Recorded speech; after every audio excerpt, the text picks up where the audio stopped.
Basilisk 2000 is a fantasy-themed RPG for the PC planned to release on Christmas in the year 2000. A fully 3D first-person action RPG with a large world to explore, multiple quest lines, large enemies to overcome, and an innovative system known as Umbra AI, which allows NPCs to know when they're about to die. Huh. Well, obviously we are way past the year 2000, and I've never heard of this game before, so I guess it didn't come to fruition. But if it never came out, how do I know about it? One day, while scrolling different gaming sites for my next addiction, I came across a small, unassuming itch.io page for the game. While Basilisk 2000 was never finished, this person managed to snag a developer copy of the work in progress off eBay. Developed around Y2K by an unknown studio, the game was thought to be lost until a fan designed a wrapper program in Unity to load its level editor. Now the potential can finally be seen and its mysteries laid to rest. While not exactly a game per se, the idea of exploring an unreleased game through its level editor seemed intriguing, so I dropped the $2 and downloaded the folder. Now, before we get started, if this sounds interesting to you, please stop watching this video immediately and go buy this for yourself. It cannot be understated how much better a blind playthrough of this is, rather than just hear me blather on about it. But if you've already played it, or you simply prefer a more passive watching experience, I'll be taking you through my journey uncovering this game's secrets.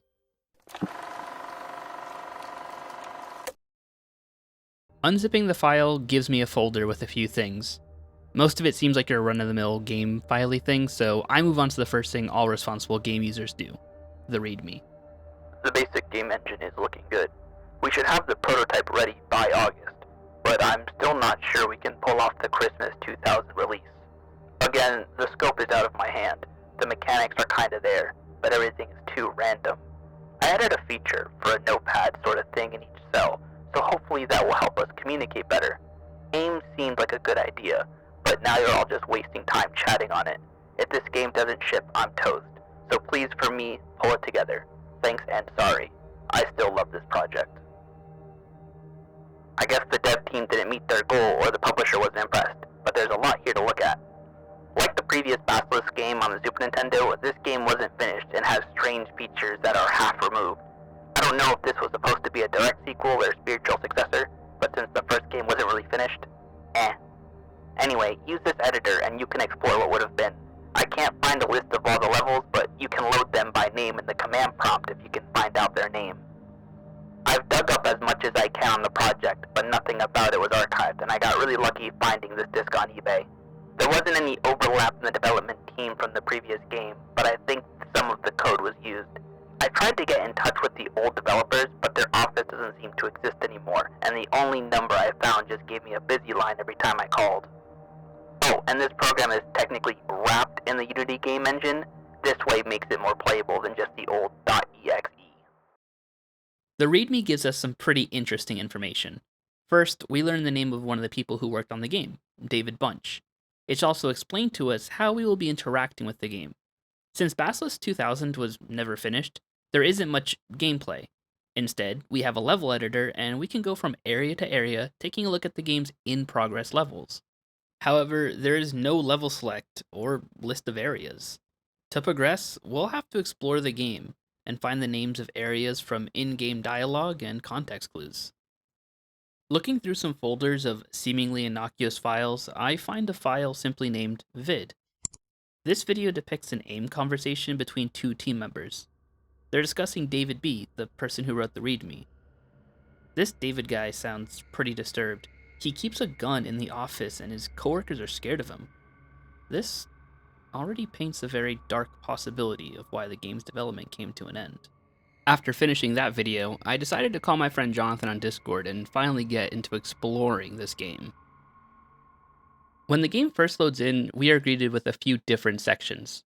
An Explore window marked Null, since no level is selected it's blank, a Game Settings window that allows us to set some parameters like render distance and game volume, and this right here must be the notepad David mentioned adding in the README. There's an empty list of local items, a music player, and finally, a terminal window. The note says player starts in Havenwood, written in all caps and in yellow. The terminal window gives us two actions, load cell name and reset, so I do the only thing I can do at this point, load Havenwood.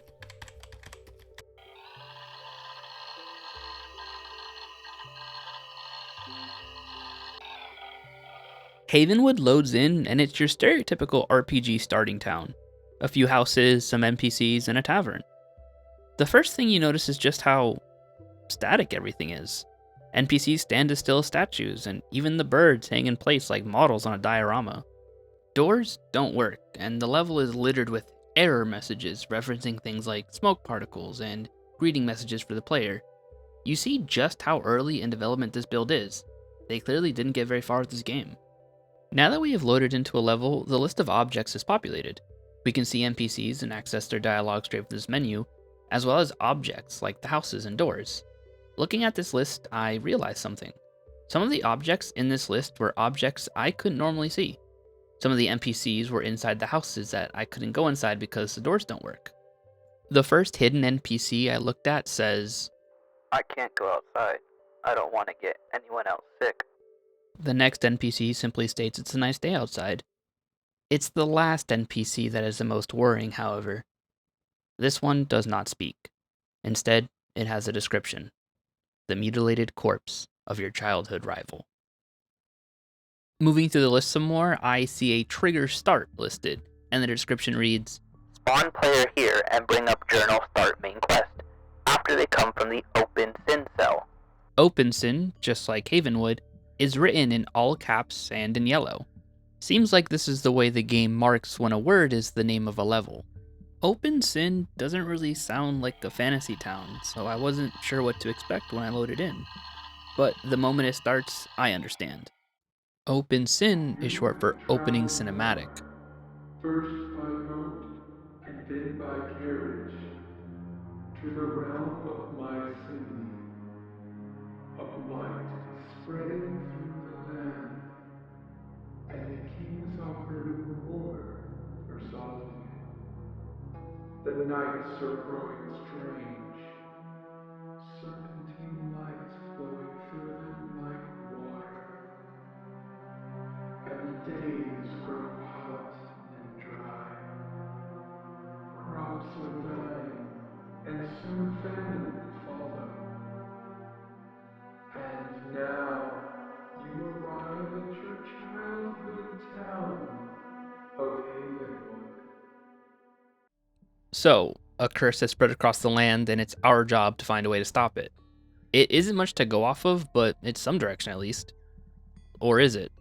Seeing how early in development the game was, I doubt we'll be able to achieve anything substantial game mechanic-wise.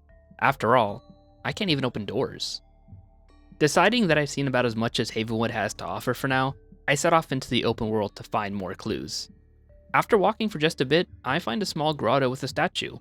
Statue of the Torn Knight, it reads, just like the unmodeled and textured one in the town. Now we know what it looks like, at least. Not too far from this grotto is another NPC. An NPC that wasn't listed on the object list. Seems like we'll have to keep our eyes peeled, as the list isn't always going to have everything on it. Walking up to it reads, I'm searching for the lost Hall of Skeletons.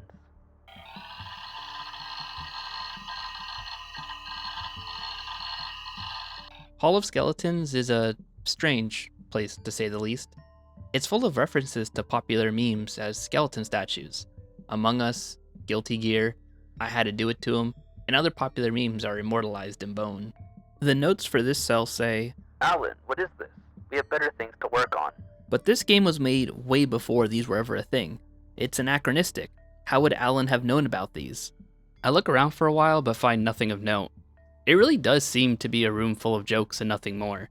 I decide to reset back to Havenwood and start from scratch.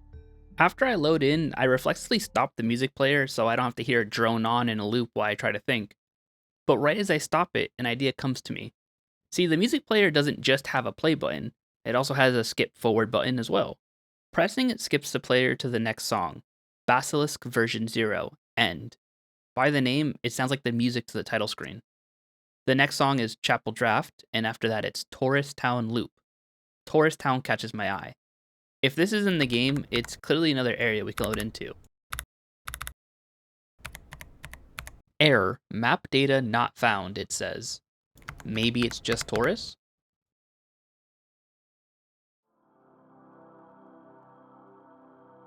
We are brought to a surreal, rounded island floating in the void. A single NPC stares across the way at us, This NPC, unlike the others so far, has a name, David. As in the David who made the game? His dialogue reads, My milk went bad today. Before I even have time to decipher this nonsense, the game begins to load another cell without any input from me. This is a donut. It is very sweet and very good. But if you'd never tasted a donut, you wouldn't really know.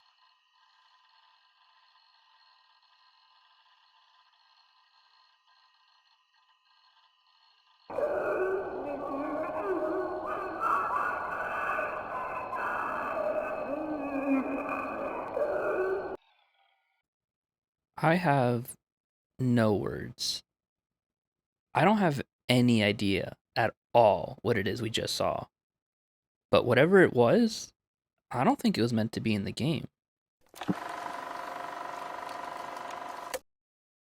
Just as with Hall of Skeletons, Taurus didn't provide any further strings to tug on, so it's back to square one. Back in the music player, I look for more possible area names. I attempt to load Chapel, but it's a bust. I scroll past Taurus and I get Neore Loop.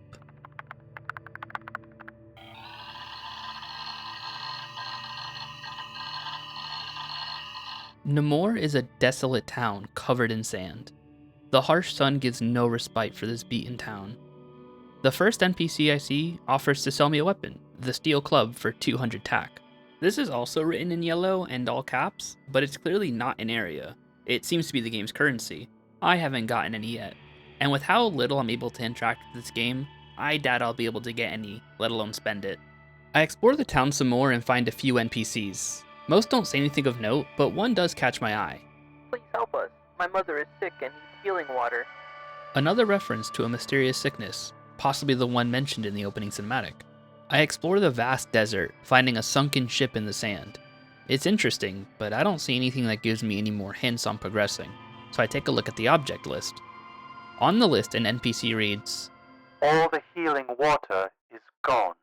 I've heard that to get some, you have to go all the way to Palethar.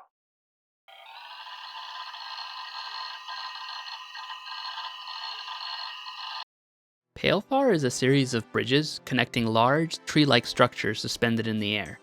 There are NPCs throughout the level, discussing how they came here for water. Sadly, just like Neore, this level is devoid of both water and hope. I've given up. You should do the same. Palthar used to be known as the city of the forest, but since the water is gone, all the trees have withered away. One NPC is a blue man by a ship that says, Greetings. Do you seek transport? Cheap risk to Exception 8 are in stock. Two things jump out to me immediately.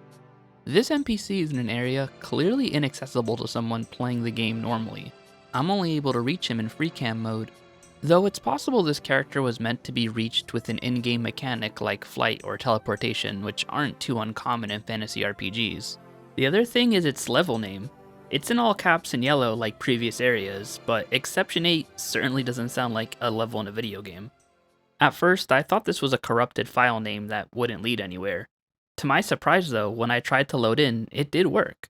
Based on the untextured constructs and the note of, Floral test looks okay. we can come to the conclusion that this is a test level. These are pretty common in games. They allow developers to try out different mechanics in a small environment and debug as they need, but why did an NPC talk about this area? I'm unclear if you would ever even get to that NPC since we didn't know all the mechanics the game would have upon release, but there's no way any player was ever meant to be here. This area doesn't seem to have any wider implications though, so after a bit of walking around, I decide to go back to the drawing board. I decide to head back to Neore and look for more clues. It's pretty big, so I'm sure there's more to it. After moving to the edge of the map, I see a sign like the one that pointed to Havenwood. Luckily, this time it doesn't point back to the town I'm already in. It points outwards. It reads, Crossroads. Crossroads is a fall woods area connecting Havenwood and Neore. It also has a small church the sign referred to as Chapel 00. Outside the chapel, there's a small lake with fish that actually swim. Shimmering in the water is something else of interest. A standard sword. No way to pick it up or equip it though. Not that it would be very useful anyway. There's also an NPC who mentions she came all the way from Mycenae Castle to see this chapel.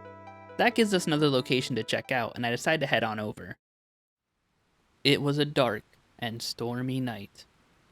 Mycenae Castle is in ruin. Guards at the gate tell you to turn back and be on your way while a lightning storm rages overhead. Another guard says, No one is allowed inside right now. The king is sick. not even the king was safe from the sickness spreading across the kingdom, the crumbling castle exterior serving as dreadful symbolism for the kingdom as a whole. Another NPC warns us of a great threat the guards won't take seriously. Seems it's up to us to check it out. Crimger Dungeon is made up of winding stone paths seemingly leading nowhere. The notes for this area state, This area might be too large for its use. no kidding.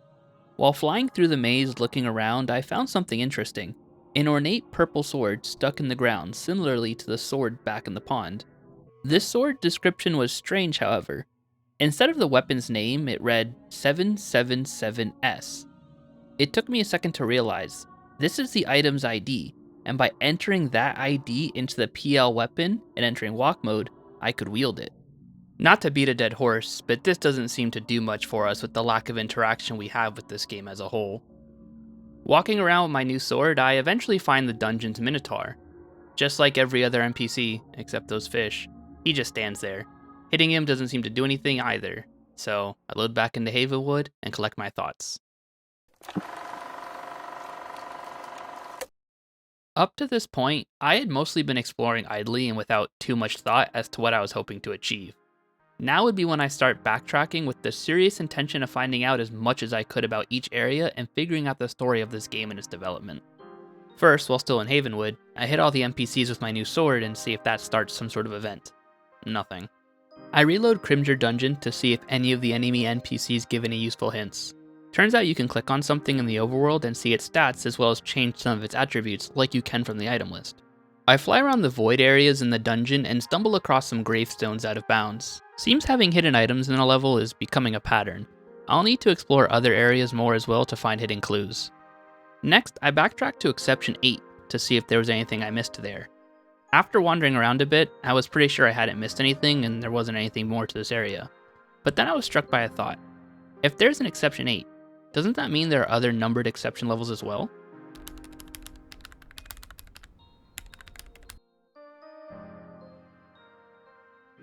Exception 7 is much livelier than 8. For one thing, it actually has NPCs in it. Walking up to the first NPC I see says, Welcome to Testing Hall. behind this NPC is a large area of untextured fixtures and buildings. One item of note is an untextured axe that's description reads OF16 placeholder.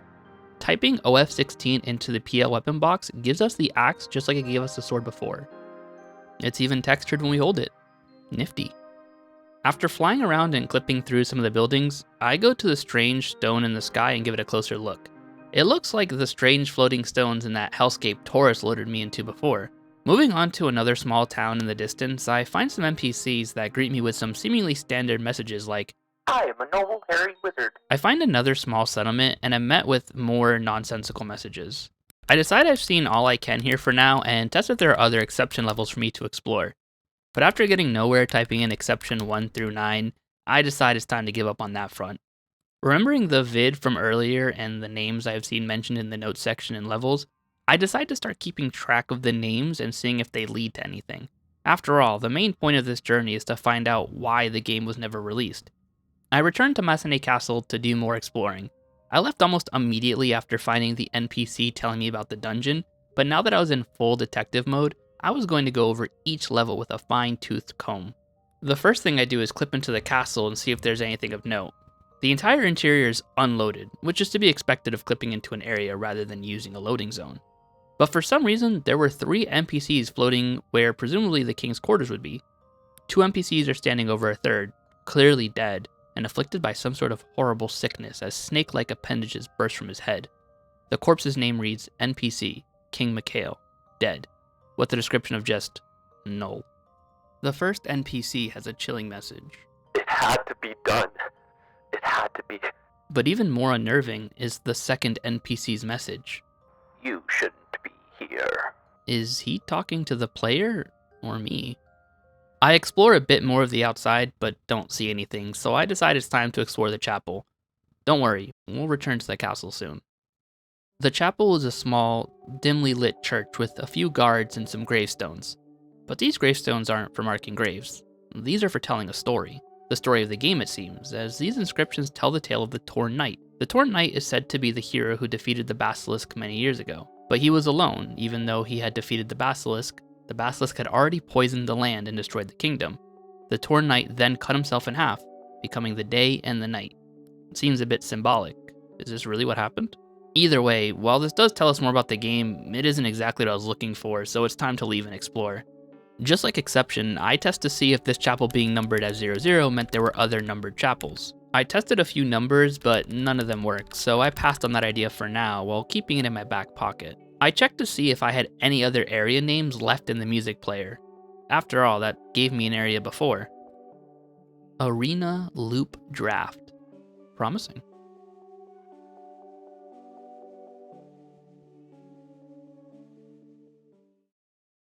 Arena is a large, blood-red coliseum with a massive crowd of eager fans looking down on the stadium. There are a few NPCs in here with me, saying things such as, How about you? The note says, I don't think making the player fight each boss again in order is a good idea here. so it looks like this would be a boss rush section of the final game. On one end, you have a small room with a hallway to the arena, most likely where a fighter would wait and enter from before the fight. The other side has one as well, but instead of simply being a room, it has a long string of winding hallways behind it. Following these hallways leads you to... This is not an area of the arena. It doesn't seem like an area of the game at all. The graphics on this area are of much higher quality than the rest of the game, and it's not a fantasy RPG setting at all. It's a normal back door you would see in any city alleyway. Directly in front of the door is an invisible trigger called Skinned, with the same skinned as the trigger's description in red. The music player has a track not normally shown in the list, simply known as Null String. Even with this track paused, however, ambient noise still plays as you approach the door, adding to the unsettling feeling you get by being here. Sadly, just like every other door we've come across, there isn't a way to interact with this one. Another, this time literal, dead end. I step back into the arena and start swinging my axe at an NPC out of habit. This time though, something actually happens. The crowd cheers when the NPC's life reached 0, and I killed him. I decide to see if this happens with any of the other NPCs in the area. The crowd is hooting and hollering every time I kill someone in the arena. But once I killed all the fighters, nothing else happened, so it was time to pack up and continue my search elsewhere.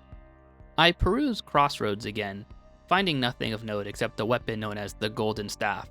Its item ID is 1F31, which means I can now load this weapon into my hands whenever I please. I also go back to the pond and write down the item ID for the standard sword, 1G16. Back to Havenwood. Flying around the outskirts of the map, I find a strange, untextured box named Prop Idol of Sorrow. It plays the Sorrow Draft track whenever you get near it.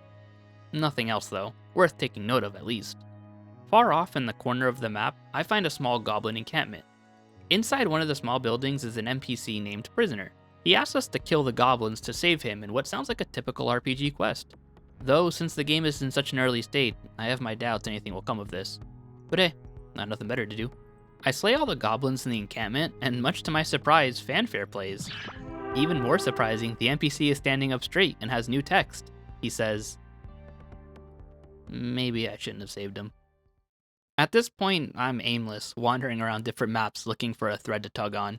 In Palethar, I find a new weapon known as the Cursed Serpent Fang. In Neore, I check on the steel club arrow from earlier and get its item ID as well, adding another weapon to the collection. I also go back to Havenwood and find a merchant with a broken cart. 3 errors makes up his wares, the first 2 are some standard silver armors from any RPG. But the third item is most interesting. Broken piece of snake medallion with the inscription RIT written in all caps and in yellow letters. Loading RIT doesn't work though, so I was at a loss. But then I understood. If this is a broken medallion, the rest of this area name must be written on the other part of the medallion. I jot that down and keep moving, knowing I have part of a puzzle piece in my hands. Flying around, I find a small graveyard also in Havenwood. This graveyard has a man in it that says, I still visit, even though my family isn't here. They don't let those afflicted with the serpent's curse to be buried here. more talk of that curse from the intro. More wandering, and I eventually end up back at Mycenae Castle. As I was wandering, I learned I could set maps to wireframe, drastically improving my ability to look around and find objects and NPCs, so I was eager to use that newfound ability here. I find a man who had his clothes stolen by a witch, and then I find another NPC far off that says, I'm not afraid of mountain trolls. I'm from Wacalita Summit. We have real trolls out here.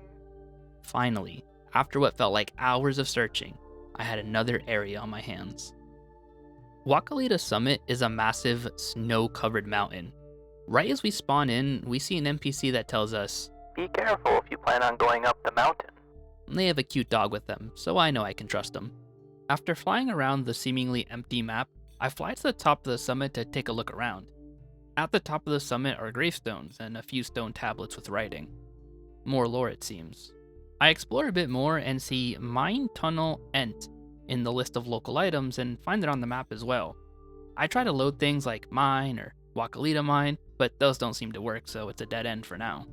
The notes say, Publisher is pushing to cut this area, possibly make it a DLC later. if the publisher is pushing to cut this area, it makes sense why it's so empty. Why fill it up with a bunch of stuff if it's not going to make the final game anyway? But hold on, DLC? Was DLC even a thing back in the year 2000? I looked it up and there were a few examples of DLC around there, but DLC as we know it today didn't really start until about 2005. Back to the summit, and I inspect the large meteorite-looking rock on top. I moved it around a bit and took some closer looks at it. Nothing really jumped out at me, but then my friend Jonathan, who I was playing with, made a suggestion. I don't know, try putting it back in the sky.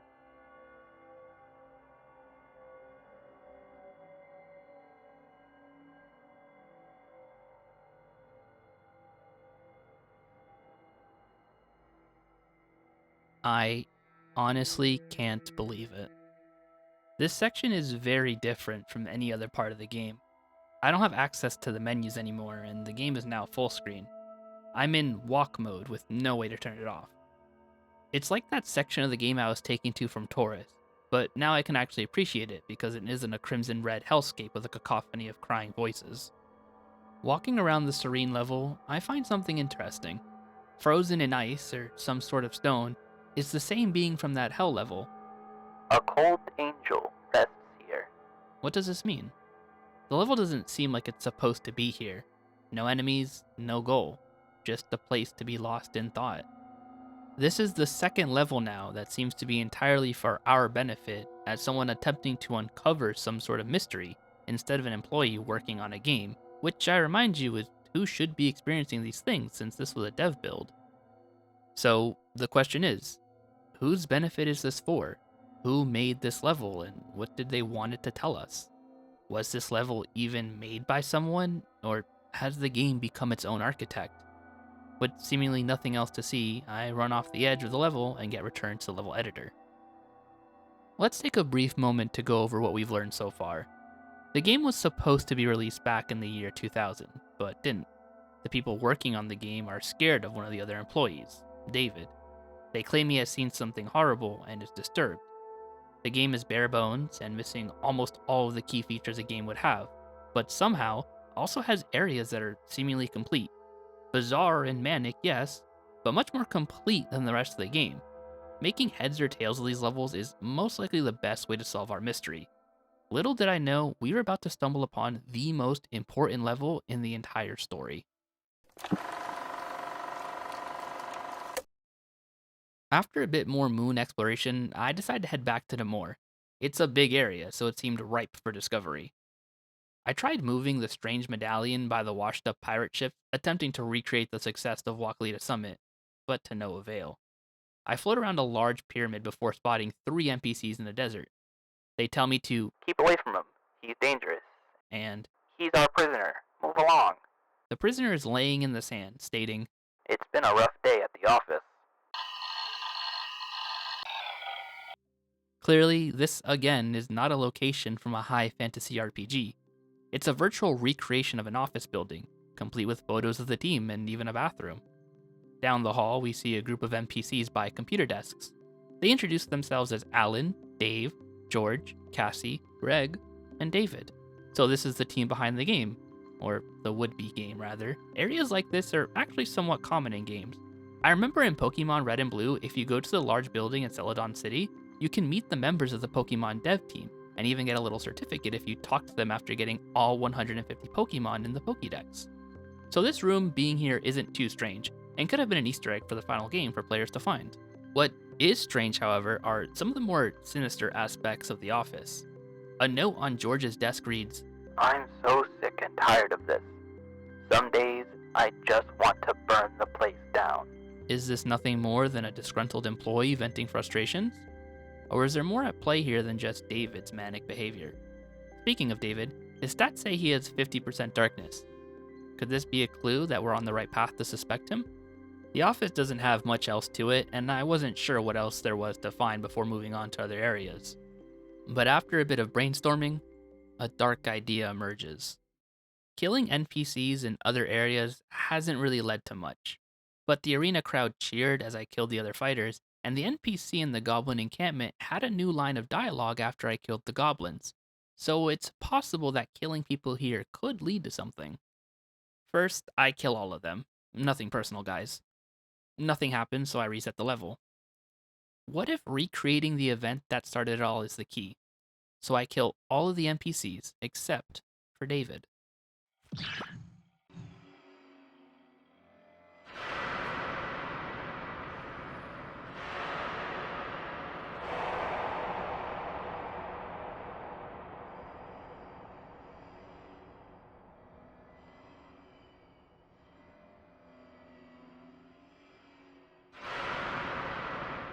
No more friendly NPCs, excitingly telling us about their role in this game. They have been replaced by corpses, their descriptions set to their last words. Everyone except for Dave, who you can find scared, hiding in the bathroom. Could this horrific scene serve as a confirmation? We got here by killing everyone except for David, and the one other lead we had, George's note, was replaced with, I didn't do it. Please. I'm inclined to believe him. I don't want to immediately claim case closed, but this is shaping up to be the answer we were looking for. David went crazy from the stress of what he had witnessed before, and the general stress of game dev, enacting a ghastly crime. But is that really all there is to it? That isn't enough information to be sure. We might have a pretty good idea how, but I think there's more to the story's why. So I'm off to do more exploring, and see if I can uncover more of this twisted story. Just like many of the other special areas we have found, this one gives us information without giving us anywhere else to go. We have to start from scratch again if we want to pick up the trail. Neore is big, maybe I missed something else. I look for a bit, but come up empty. I go back to the dungeon and start moving things around. No dice. Then I start going over area names again. I tried a few in the same vein as office, like street and house. John suggests a few like Exception 10 or Woodhaven. You know, Havenwood swapped around. But still nothing revealing itself to us. Exasperated, I type the usual prefix load into the console, followed by RIT, the 3 letters we learned from the medallion. Then, after ruminating on it for a bit, I typed in the rest of the only word I could think of. Ritual. We spawn into a dead, wasteland-like forest with a red, sunset-esque sky. Pools of strange liquid ripple with crimson overtones. The map is filled with abandoned-looking houses under the rubble. Then I spot it. A large, stone-like behemoth sits in front of the mountain. The game's final boss, the Torn Basilisk. Wait, Torn Basilisk? Isn't it the Torn Knight in the legend? Why does the Basilisk, the evil entity he defeated, share his epithet? Well, it's an RPG, and I'm at the final boss, so time to kill it. Checking its stats, the Torn Basilisk has 2,500 HP, and it's in supposed second phase with a 100% dark rating. I take a few swings at it before realizing it'll be much faster to simply lower its life to 0 in the properties menu. So far, the only property suffix I've seen in the game is dead in parentheses when life gets set to 0. But puzzlingly, adjusting the Basilisk's health gives the suffix God. Not quite sure what this means, but it's worth taking note of. I continue to lower the Basilisk's health until...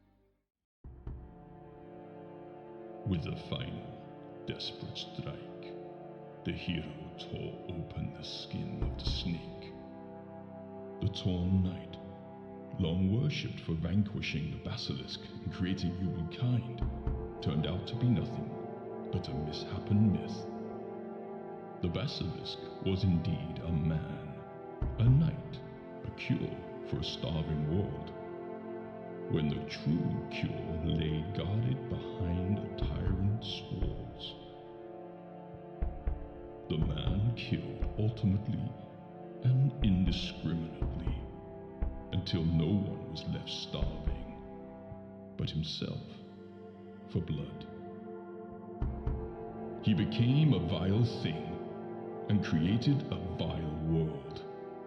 And as the hero's sword broke open the skin of this world, light from another side shined through, and the world trembled and shook, shedding its dead skin and embracing the light.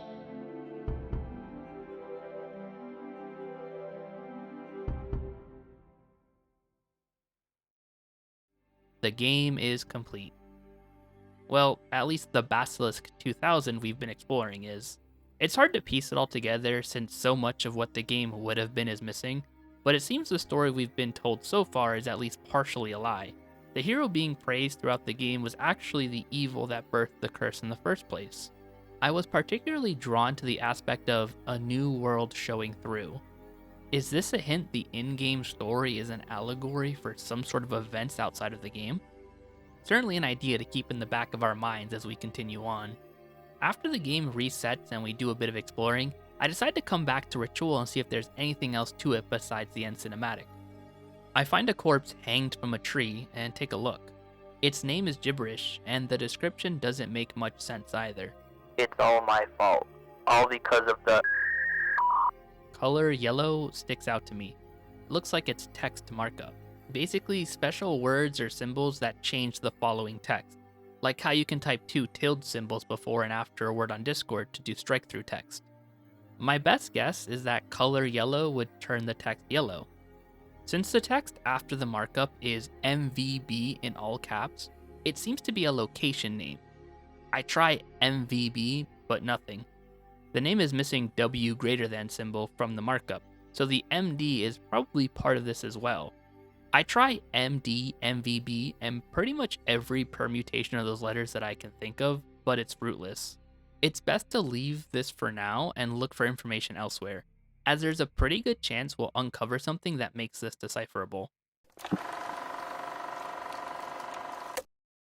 There was something massive about the game I had overlooked until now. When I first bought Basilisk 2000, I only played it for a few minutes before deciding to come back to it the next day and going to bed. After all, it was pretty late at night. But not just in real life, as the first time I booted up Basilisk 2000, it was nighttime in Havenwood as well. This game has a functioning day-night cycle based on what time of day you play.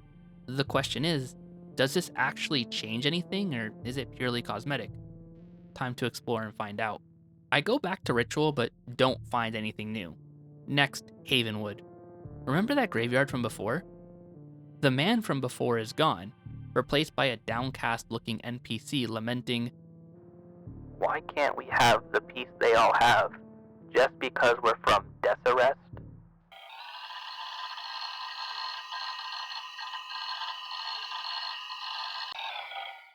Deserest is a gloomy, desolate city.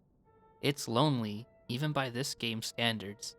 Doors with area text such as, no one to answer, and shop owner is dead.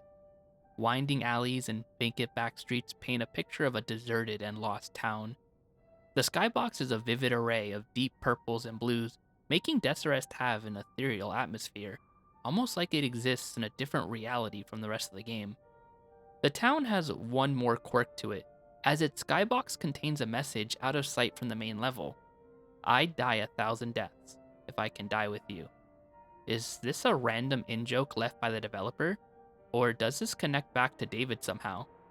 It's a fairly innocuous quote, something like someone would hear in a random emo song from the 2010s, so I'm not quick to attribute a higher meaning to it. Back to the town. Some of the windows in this area aren't blank like usual. Instead, they have semi-realistic photos with an eerie parallax effect added to them.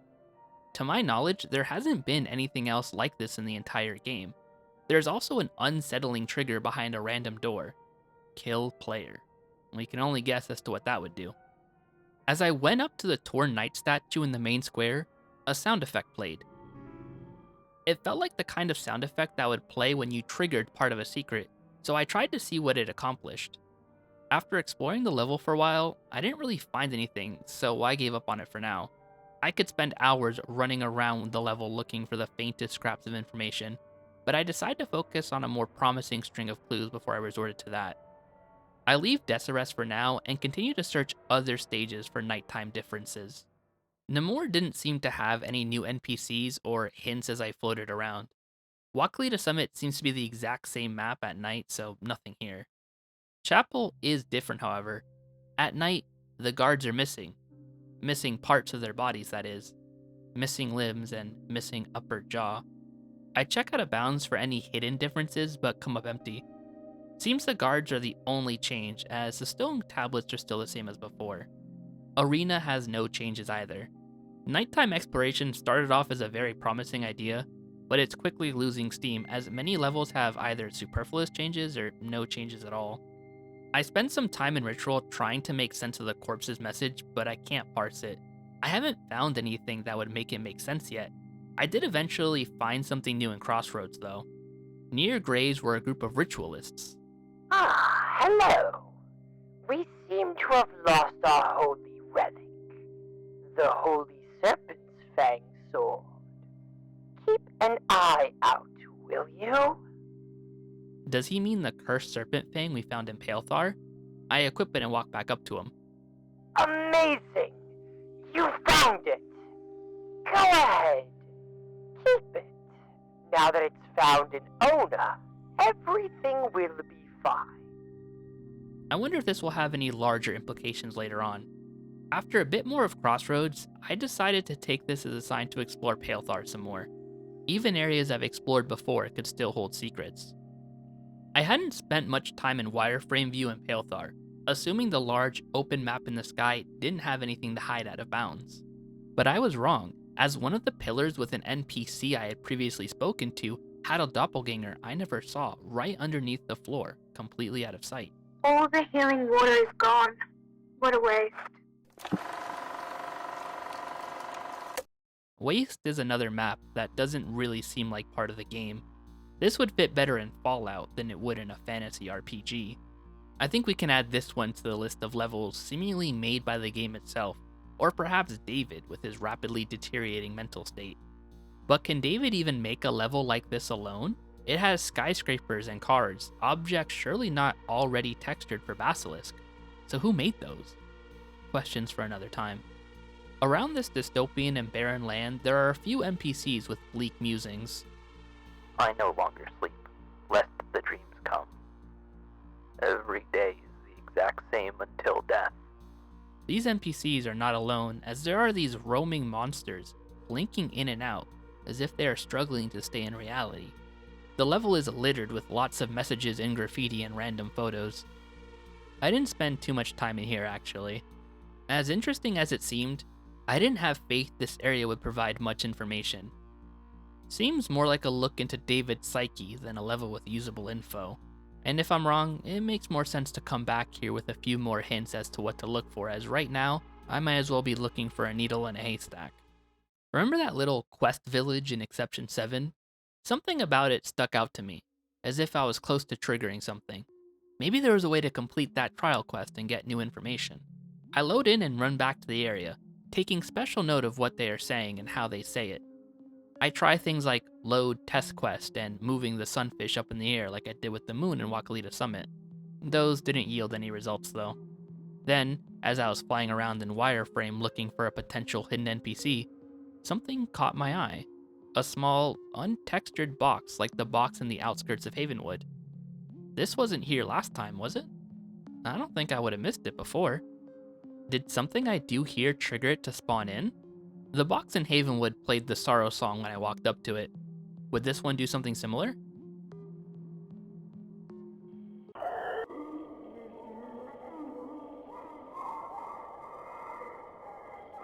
Piercing cries echo the level. That photo, what was that? Going back to take a look, it's a photo of an office. Perhaps the office. But there's a strange, disfigured entity waiting ominously in the corner of the room.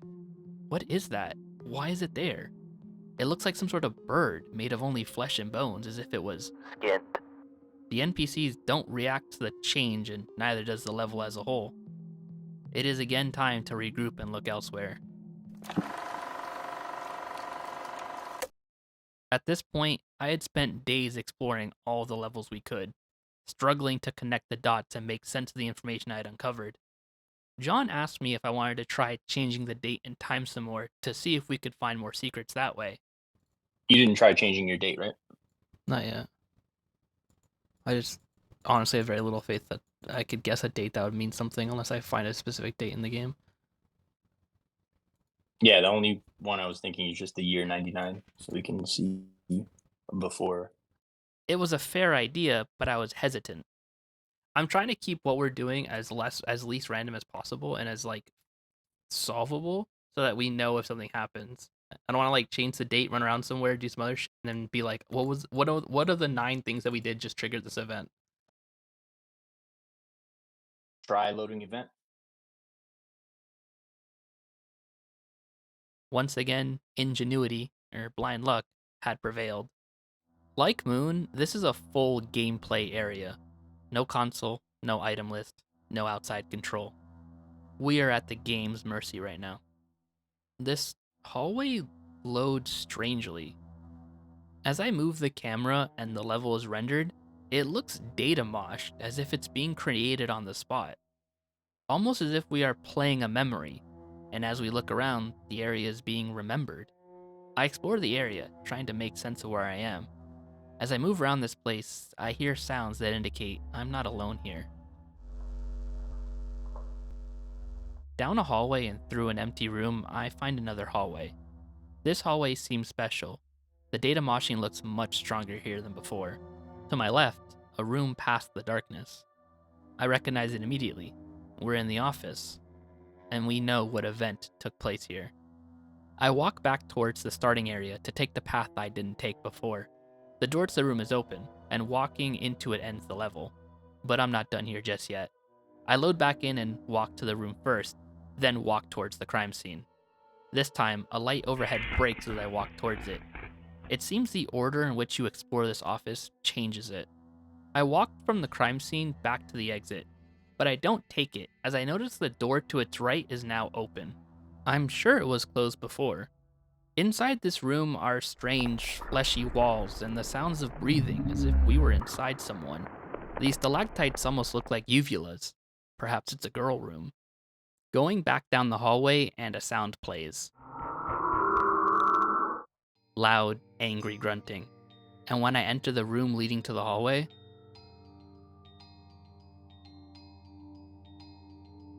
going back into the crime scene room and standing next to this wall triggers something. Text appears, clearly some kind of code. I take a screenshot and bring it into MS Paint. The symbols jump out at me like they did in Ritual. Color equals yellow seems like the obvious first part of the solution. That means whatever is left is the name of the new area. WITHINIT.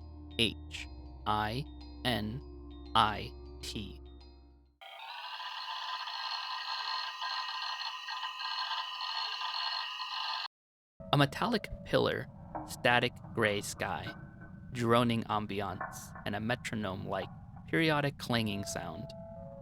We are within it. But within what? There is no path, there is no exit. Only direction I can go is down. I fall slowly as the level disappears around me. Then, something appears. First, there was a carapace to protect the frail workers from outward influence. But certain chambers became unused, abandoned, and neglected. In one such, a deprived soul slipped in, or was born in, or grew within. They sought to peel back the numbness, the boring day-to-day life and work within a carapace. To shed old skin, to gleam anew in fresh violence and terror, the residents sought material, gradually accumulating from transience. The skin of one, the bones of another, one twisted arm, one broken jaw, to manifest, but also grow beyond horrors from the last. And that concludes all the story I uncovered in Basilisk 2000. So, what do we know? A small team of developers are tasked with creating a spiritual successor to an unreleased game titled Basilisk for the SNES. This game, called Basilisk 2000, would be released for home computers in the year 2000. Before development starts, David, the lead developer of the project, has a dark and traumatic event where he finds the corpse of some kind. This haunts him and makes him paranoid, even of the workers on his team for this upcoming game. He starts to delve deeper and deeper into madness, hiding stranger and more terrifying calls for help inside the game. Eventually, he snaps and murders the team. Why? Just because he's crazy? Think back to that poem in Within It. Perhaps David was seeking to create something, to turn these corpses into something more.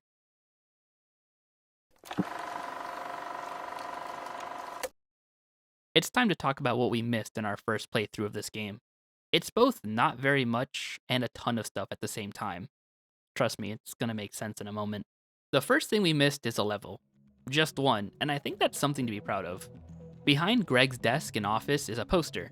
It has a picture of the office, the same area from the Exception 7 box in fact. And it says, "I want to leave." Leave is a giant, empty airport.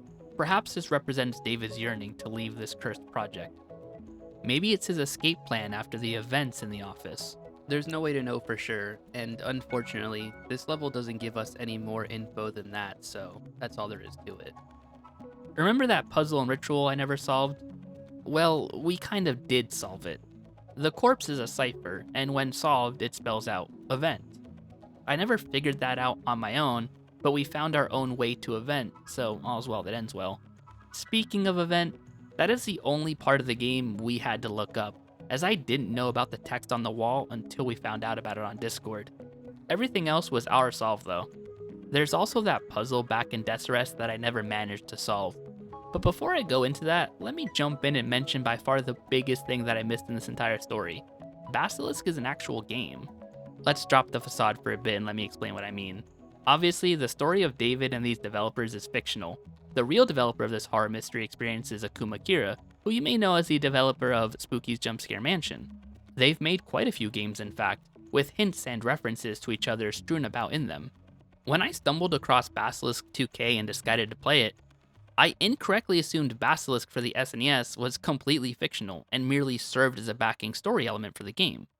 But that's not the case. Basilisk is a free game made by Kira that you can play right now, and its stories and characters directly tie into the events of Basilisk 2000. If you want the full story from beginning to end, you have to play both of them and piece it all together. Again, if you liked what I showed here and want to explore the games on your own, I highly recommend them. Kira knocked it out of the park and made a game I will never forget. Also, YouTuber Sagan Hawks has made a great video fully exploring and explaining both games, so if you want to experience them that way, it's a great way to do it as well. I didn't want to make this video all about that info though. This was about my experience with the game, so I didn't want to cover all of the information and story elements that I didn't find for myself. I'd like to take this last moment of the video and chat a bit about my experience with the game and give my overall thoughts on the project. I spent about 20 hours total exploring this game with my friend, and I loved every second of it. The concept of exploring the unfinished game, having to find area names to progress, and the game getting more surreal as you get further into the more hidden areas is genius. The only thing I wish though is that the game had a bit more of a fulfilling conclusion. I wasn't even completely sure it had ended until we checked the wiki after the fact. Though technically it's not the end, that comes from Basilisk SNES, but I don't want to spoil anything further. This was my first time that I'd ever played a game like this. Prior, I would just watch a YouTube video like myhouse.wad by PowerPack. If any of you have seen that video prior to this one, I'm sure you can tell just how much of an inspiration it was for this video's writing. It's a much different experience when you're the one behind the driver's seat. Solving a mystery for yourself is a lot more fulfilling than having it explained to you. So I recommend you find a game like this that you aren't familiar with and push yourself to solve it. You won't regret it. Anyway, that's going to do it for me. I want to thank you all for watching, and I want to give a very special thanks to everyone who helped by lending their voices for some of the NPCs. I'll be linking their socials in the description, so please check them out. And if you enjoyed the video, make sure to drop a sub on the way out. I hope you all have a great day, whichever day it is that you're watching this video. And if you've watched this video more than once, thanks again, and I hope your day is twice as good.